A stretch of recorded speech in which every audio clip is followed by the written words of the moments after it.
I thought spending the night at my best friend's house would be like every other summer evening. Movies, junk food, and laughter, the usual. But the moment his dad looked at me, with eyes that felt like they saw right through me, something shifted. I was not ready for the quiet intensity or the feelings that would surface when we were alone. The first time I saw the ocean that summer, it felt like time had paused, just long enough for me to breathe it all in. Ryan had the windows down as we cruised the winding coastal road, his playlist loud and full of energy. The salty breeze rushed through our hair, carrying freedom with it. We were freshly graduated, standing on the edge of change.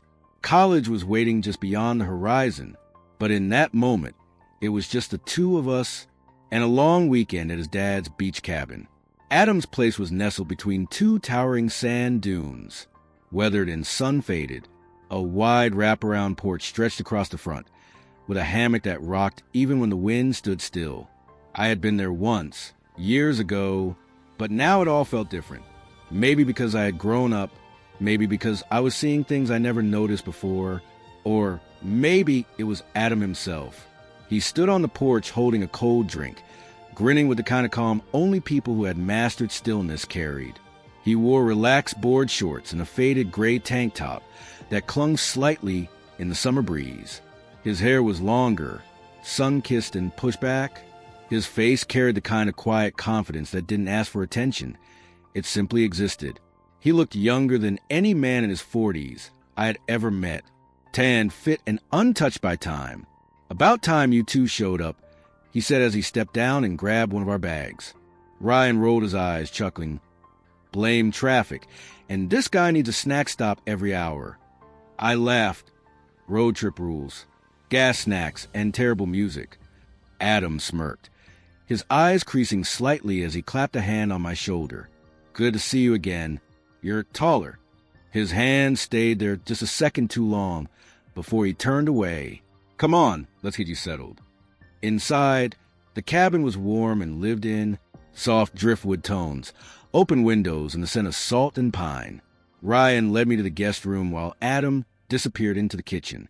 I tried to ignore the strange flicker inside my chest, the one that started when Adam looked at me like he hadn't expected me to grow up. That first day passed exactly as a summer day should, barefoot on the sand, iced drinks on the porch, and a lazy dinner while the sky melted into watercolor streaks of pink and orange.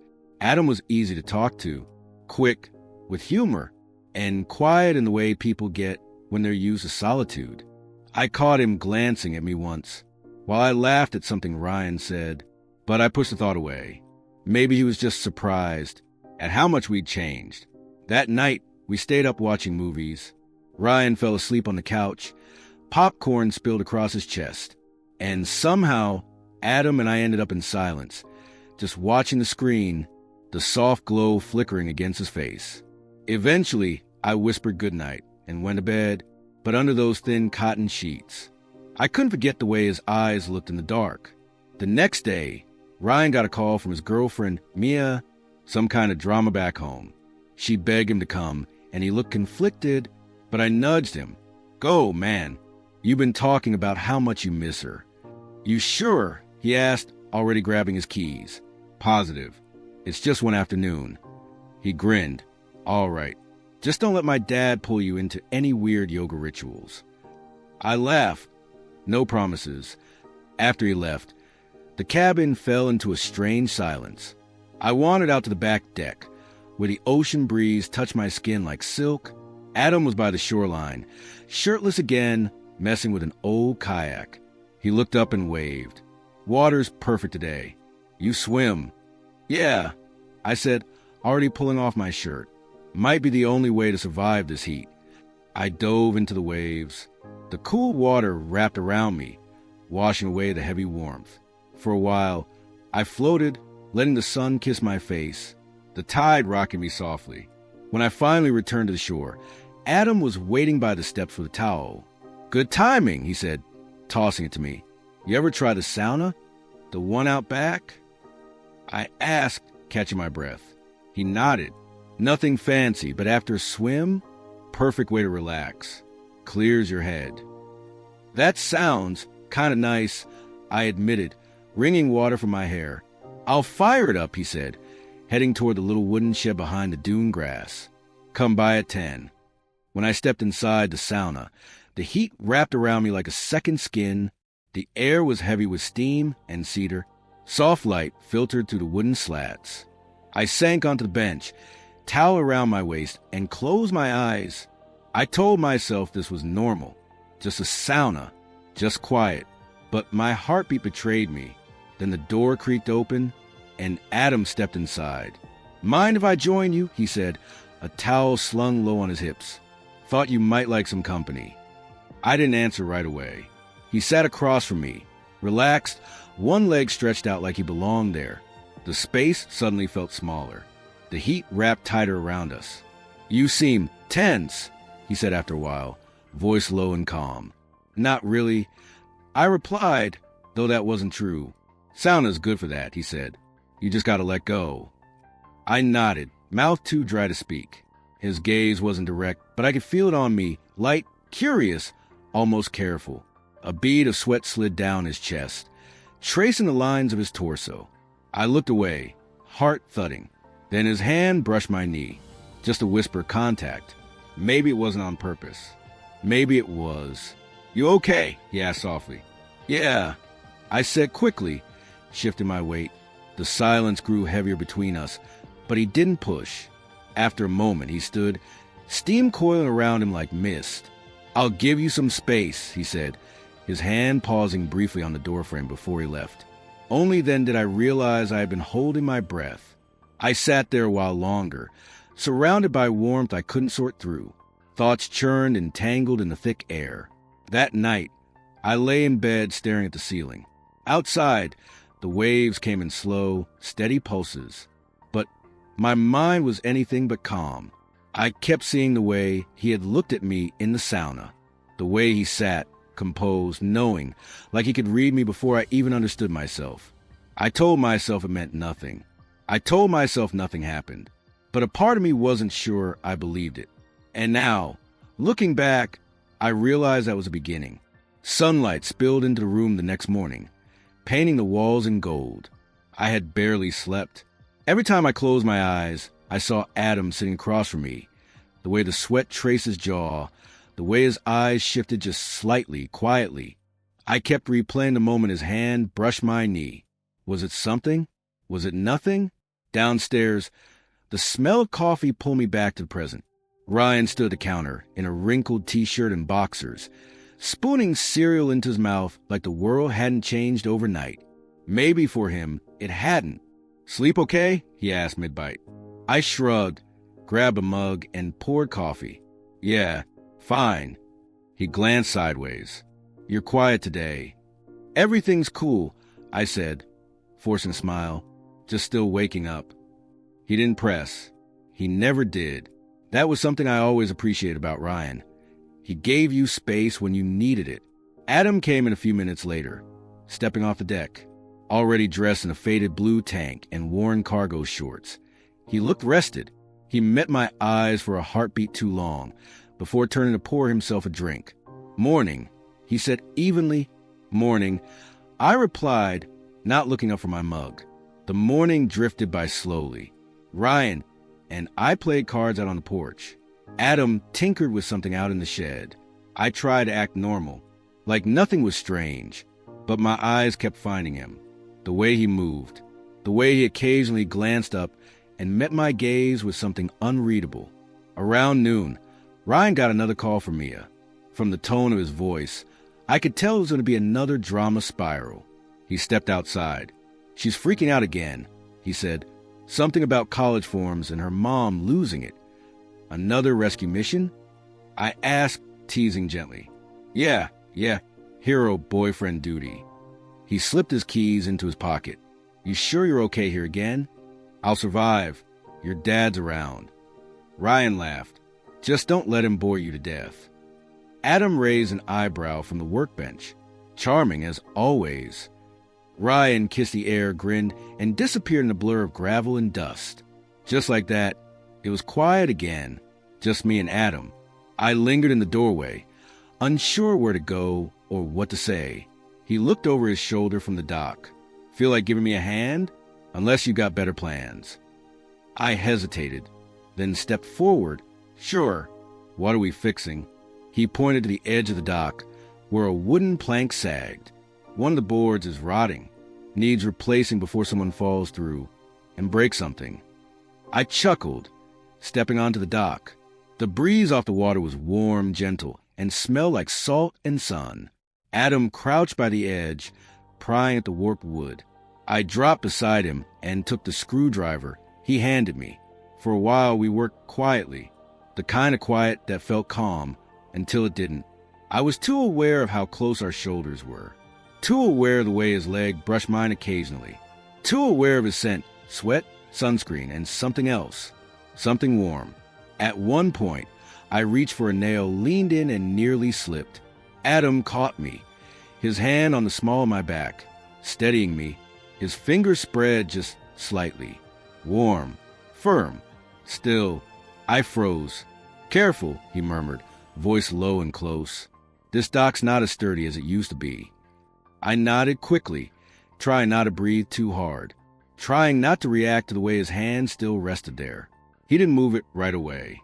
Eventually, I stood up, brushing my hands on my shorts. Think that's good for now. Adam looked up at me, squinting into the sun. Yeah, good work. There was something in his voice, something unspoken. Back inside, I grabbed a bottle of water and leaned against the counter, trying to cool down. But it wasn't the temperature that had my pulse running. Adam walked past me into the kitchen. The air shifted again, tightened. You all right? He asked casually, but his eyes said more. Yeah, just hot, I replied. He tilted his head slightly, watching. Adam smiled faintly. The sauna's probably ready. I blinked. You turned it on again? Thought you might want to relax, he said calmly. It helped last time, didn't it? I hesitated. Every part of me told me not to go. And yet, I nodded. Sure, why not? The sun was still high in the sky when I stepped back into the sauna. Steam floated in the air like something alive. I sat down, towel tied around my waist, trying to focus on the smell of cedar. Anything but the pounding in my chest. A few minutes later, the door creaked open. Adam walked in. No shirt, just a towel resting low on his hips. His skin glistened, sweat already forming. He sat across from me, leaning back, arms resting behind his head, too relaxed to be casual. Neither of us spoke for a while. Then, in that same steady tone, he said, "You've changed since you were last here." I looked up, surprised. "What do you mean?" He gave a small shrug. "You've grown into yourself. It's not just your height. It's something else." I felt heat rush up my neck, and it wasn't from the sauna. "I guess we're all changing," I muttered. His gaze held mine. "Yeah, but not everyone sees it." I didn't know how to respond. My mouth opened, then closed again. My pulse was out of control. He leaned forward slightly, elbows on his knees.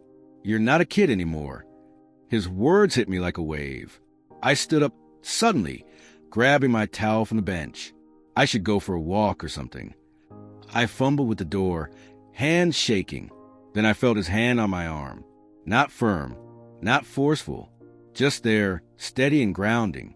"Hey," he said gently, "you don't have to run." I froze. His touch wasn't intense. It was calm. I didn't pull away. I didn't know why. The silence lingered, filled only with our breath and the quiet hiss of steam. And I wasn't sure what scared me more, his touch or the fact that I didn't want him to stop. But that was just the beginning.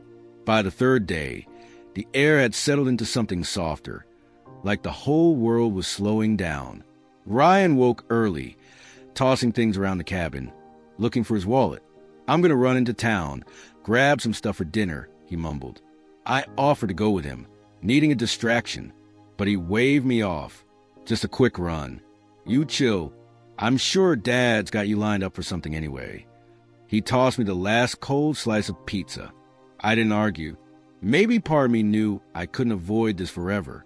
Not the silence, not the looks, not the weight of whatever had been growing between Adam and me. I stood barefoot on the deck, chewing the cold pizza, staring out the water as Ryan's car disappeared. The lake was still, painfully still, the kind of stillness that begged to be broken. I sensed him before I saw him. Adam always arrived that way, like a shift in the atmosphere. He came up from the dock, wiping grease from his hand with a rag, eyes scanning me slowly, like he was reading a story on my skin. "You got a minute?" he asked.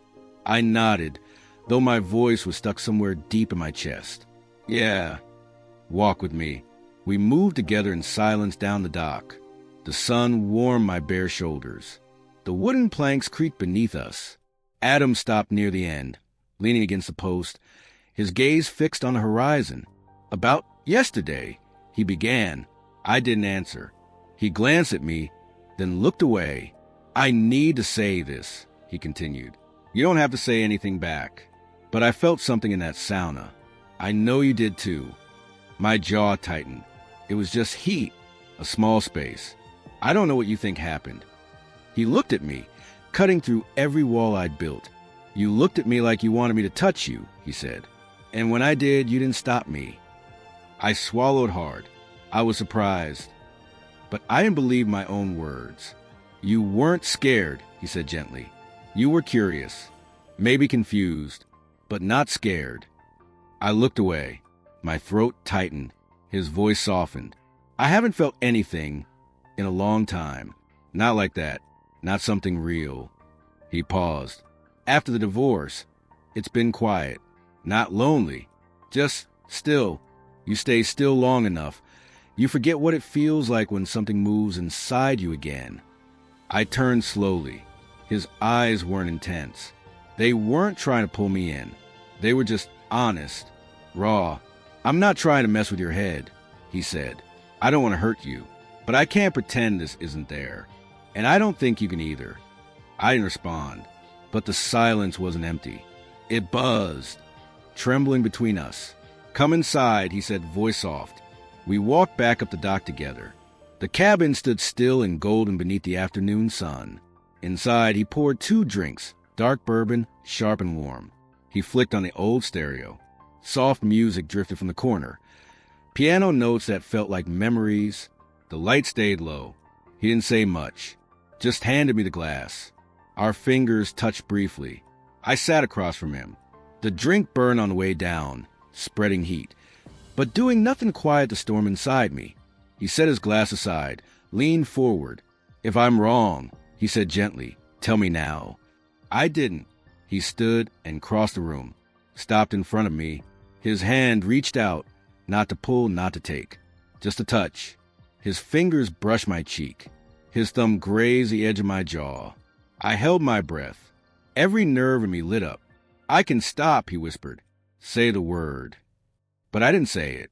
I didn't stop him.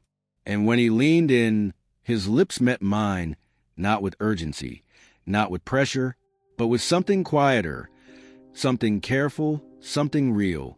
He was asking a question and giving me the space to answer. I didn't pull away. I let the moment hold us, let the warmth settle inside me like late sunlight through a window pane. His hand gently cupped the side of my face, his thumb brushing just under my eye. The other rested on my knee, still, grounding, not demanding. The kiss faded, but we didn't move far. Our foreheads hovered close. My heart was pounding so loudly, I was sure he could hear it. "I can stop," he whispered again, voice barely a breath. "You don't have to do anything you're unsure about." But the truth was, I didn't want him to stop. I was tired of pretending, tired of hiding from myself. So I shook my head slowly, barely, and I looked up at him. Then I leaned in, and this time I kissed him back. We stayed like that, wrapped in silence, in something unnamed, something calm but powerful, not speaking, just existing together, with hands that never roamed too far and a closeness that didn't demand more than it was given. I let my forehead rest against his chest. His thumb lightly brushed my cheek. The music in the background continued, slow, soft, like it had adjusted itself to our breathing. Eventually, I stood to leave, not sure what this all meant, not sure what tomorrow would bring.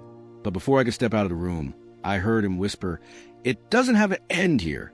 I didn't think it would. The hours passed. The sky deepened into lavender and then into navy. That's when Ryan called. "Hey," he said, casual as ever. "Mia's having a rough night. I'm going to stay over and help her out. I'll come back in the morning." I told him that was fine, more than fine, really. My voice stayed calm, but my stomach twisted the second I hung up. The sun had disappeared beyond the horizon. Outside, the beach was hushed, only the sound of waves gently meeting the shore. Inside, the cabin was warm, softly lit, and quiet. Adam was still in the living room, half sunk into the couch, bourbon glass in hand. The music playing something slow, strings and piano fading into the background like memory. He looked up as I entered. "No, Ryan." I shook my head, staying at Mia's. Adam nodded once, slowly. "Guess it's just us again." The words lingered, not casual, not tense, just heavy enough to feel. He reached over and turned the music up slightly, not loud, just enough to soften the silence. Then he gestured to the armchair across from him. "Sit with me?" I crossed the room slowly. Each step seemed louder than it was. The lights were warm, casting amber shadows across the wooden walls. I sat not far, just close enough to feel the quiet energy building again between us. Adam's gaze settled on me. "I meant what I said earlier," he murmured. "I don't want you to feel like you owe me anything." I nodded, fingers curled around my glass. He leaned forward slightly. "But if you're still here, right now, if you haven't walked away, then maybe you feel it too." His voice wasn't playful. There was no pressure, just sincerity, raw and steady. I looked up slowly. "I don't know what this is." "Neither do I," he replied. "But it doesn't feel like nothing, does it?" I didn't speak. I didn't have to. My silence carried its own answer. His fingers reached toward mine, light, careful. He took my glass, set it down. Then he stood, and I found myself standing too, not by choice, but because something in me had already moved. He stepped closer, one hand aside of my neck, the other lightly on my waist. It wasn't a pull, it was an invitation, and I accepted it. His lips met mine again, slow, sure, and impossibly gentle. It wasn't rushed. It wasn't uncertain. It felt like the answer to a question I hadn't been able to ask. My hand settled on his chest, feeling his heartbeat, matching my own. His arms wrapped around me, firm, grounding, and I let myself lean into the moment, let myself be there completely. We didn't talk. Words weren't needed anymore. The music filled the quiet, filling in the spaces our voices didn't reach. When he guided me gently toward the couch, our connection didn't break. Everything stayed soft. Each touch, each glance, every pause. His hands moved slowly, along my arms, my shoulders, my face, like he was learning a language through contact. I let myself breathe into it, trusting him, trusting myself. When his fingers reached beneath my shirt, I didn't flinch.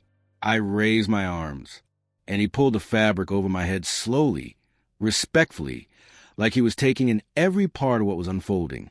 His gaze wasn't hungry.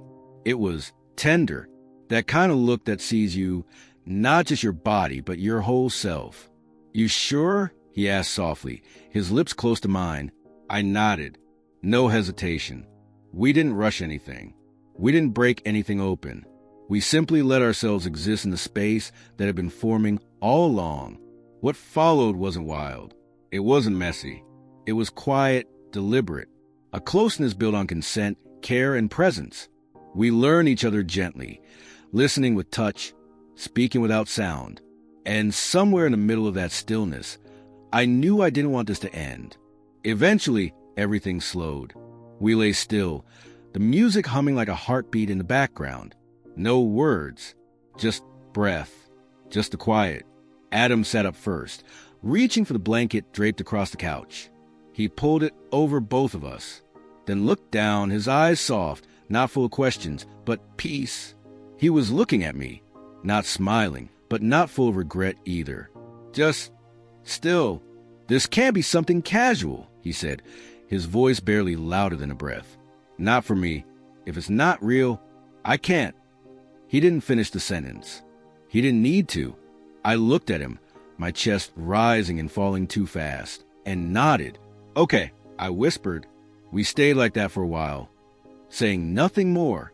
Eventually, I drifted off against his chest, lulled by the slow rhythm of his breathing and the steady thump of his heartbeat beneath my cheek. Sometime just after dawn, I heard it, tires crunching on gravel. "Ryan." Panic shot through me. I bolted upright, heart racing.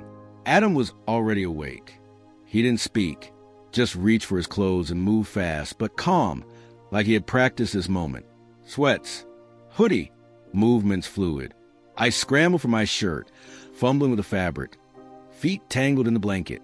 Adam turned toward me just before I could slip out of the room. His hand caught my wrist, light but sure. "No one has to know," he said, looking straight into my eyes. "But don't pretend it didn't mean something." I stared at him, heart still hammering. Then I gave a single nod, and I was gone, down the hall, into the guest room. Door shut just before Ryan's footsteps hit the porch. I sat at the edge of the bed, barely breathing. My skin still buzzed with everything we had shared. The air was cool now, but inside me, everything still burned. I didn't know exactly what had changed, but I knew something had, and I wasn't sure what came next. The morning should have felt like any other. Ryan shuffled around the kitchen, pouring cereal into a bowl with that lazy, half-asleep confidence of someone who'd slept through the night. Sunlight spilled through the windows like nothing was different, like the air wasn't still thick with what had happened hours ago. But for me, everything had shifted. I sat at the table, pretending to scroll through my phone, pretending the world outside the cabin still mattered. But every part of me was still humming, with memory, with heat, with Adam, the couch, his hands, the sound of his voice so close. My lips still tingled. My body still held the echo of his touch, like fingerprints pressed gently into clay. Ryan didn't notice how I avoided looking at his dad. He didn't see how my spoon shook a little each time it hit the bowl. And thank God, because if he had looked closer, he would have known. He would have seen that I was still inside that moment, because it hadn't ended. It hadn't stopped. That morning was only the beginning. Every chance we had, every time Ryan went out for a drink from the cooler, every errand he ran into town, every evening he spent walking the shoreline alone, Adam and I found each other again. Sometimes it was just a touch. Sometimes it was more. Always rushed, always quiet, but never careless. Behind the laundry room door, while Ryan grilled outside. In the guest room, when the shower masked every sound. On the back deck, after midnight, our whispers lost in the wind. Adam had a way of finding me, of making time bend around us, as if the rules only applied when someone else was watching. Somehow we never got caught, but it was tearing me up inside, because with every secret moment, I was slipping further into something I didn't understand. I knew it couldn't last like this, not forever, but the idea of it ending made my chest ache in ways I didn't want to face. By the last morning of our stay, something had shifted again, not between us, between him. Adam had gone quiet. He still looked at me, but the way he looked had changed, longer, heavier, like he was carrying something he didn't know how to say. Ryan made coffee, talking about a bonfire happening down the beach that night. "We should swing by," he said, texting me a mid-sentence. "Some of the guys from school are going." I nodded, mouth dry. "Sounds fun." Adam stood at the sink, scrubbing a plate that didn't need scrubbing, his knuckles pale, gripping the sponge. He hadn't said more than a few words all morning. Later that afternoon, Ryan offered to take me along on a quick supply run. More firewood, more drinks. I said I wanted a nap, but I didn't. I just needed to stop pretending. Pretending I didn't feel what I felt. Pretending I didn't notice Adam avoiding me like I was a storm on the horizon. He was on the back deck again, shirtless, hammering something loose on the railing. I watched him through the screen for a while, pacing the living room like something trapped. I didn't know what I wanted to say, only that I had to say something. So I stepped outside. The screen door clicked shut behind me. He didn't turn right away. "Hey," I said softly. He looked up. Sunlight caught the lines on his face, the tired edges near his eyes. Hey! Then silence. I sat down on the bench near the railing. The wood was warm beneath me. "You've been quiet," I said, voice barely above the wind. "So have you." He set the hammer down, wiped his hands, and leaned back against the post. I wasn't sure if he wanted to talk. "I don't know what I want," I admitted. He nodded slowly. I figured. The waves crashed gently behind us. A bird called somewhere in the trees. The world still moved, even though everything inside me had stopped. "Do you regret it?" I asked. He looked at me, really looked, not past me, into me. "No," he said, "not even for a second." My throat tightened. "But I respect you," he continued, "and I know you're young. You've got your whole life ahead of you. I don't want this to be something you carry like a shadow." I didn't know what to say, because the truth was, I didn't know how I felt. Was I confused? Yes. Was I scared? Absolutely. But did I want to stop? Not even a little. I just didn't know what this was. It's whatever you want it to be," he said quietly. Then he stepped forward, closing the space between us just a little. "But it doesn't have to end here, not unless you want it to." The way he said it, soft, gentle, like an open door instead of a closing wall. It wasn't pressure. It wasn't demand. It was just possibility. And something inside me cracked open. I nodded slowly, blinking hard to keep the flood behind my eyes from spilling. He gave me a small, knowing smile and then reached out. His hand settled gently on my shoulder, warm, steady. The kind of touch that says, "I see you." Then he let go and walked past me into the house. That night, we all sat by the bonfire. The flames flickered, turning faces golden and eyes shadowed. Laughter carried over the sound of waves, light and easy. Mia sat curled next to Ryan, laughing at something he said, her head tucked against his shoulder. They looked like a photograph. Simple, effortless, untouched by doubt. I sat across from them, arms folded across my chest, trying to stay warm against the salty wind. The fire danced, but it couldn't quite touch the cold inside me. Adam stood a little off to the side, holding a beer, speaking to a couple about his age. But every few minutes, he glanced at me, and every time our eyes met, something in the air between us tightened, invisible but unmistakable, like a current pulling us both in, no matter how much space stood between us. Later, after the fire burned low and the beach emptied into darkness, we walked back to the cabin. Ryan and Mia disappeared into his room, their laughter fading behind a closed door. I stepped into the kitchen, barefoot and a little chilled, the cool sand still clinging to my skin. The house was mostly dark, but Adam was there. He leaned against the counter, silent, bathed in the glow of the open fridge. Neither of us said a word. I took a step toward him. He didn't move, just reached out slowly and brushed the back of his fingers against mine. The touch was soft, barely anything, but it lit me up like the fire never could. "This doesn't have to be over," he said. His voice was barely louder than the hum of the refrigerator. "Unless you wanted to be." I didn't speak. I couldn't. I just stood there, staring at our hands, his pinky grazing mine like a question he was afraid to ask out loud, like a promise wrapped in silence. And that night when I lay in bed, alone this time, door locked, covers pulled high, I couldn't sleep because I kept seeing him, kept hearing the quiet rasp of his voice, kept feeling the heat of his hand. I kept wondering what would have happened if I had said more or less. Was it just a summer thing? A mistake we'd both carry in pieces in private? Or was it the beginning of something that could survive the shift from heat to reality? I didn't know yet, but I knew I wanted to find out, because whatever this was, it made me feel alive in a way nothing else ever had. Not safe, not easy, but real. And sometimes real is worth the risk. So tell me, if it had been you, would you have walked away, or would you have stayed? Even if it meant risking everything, for someone who looked at you like that?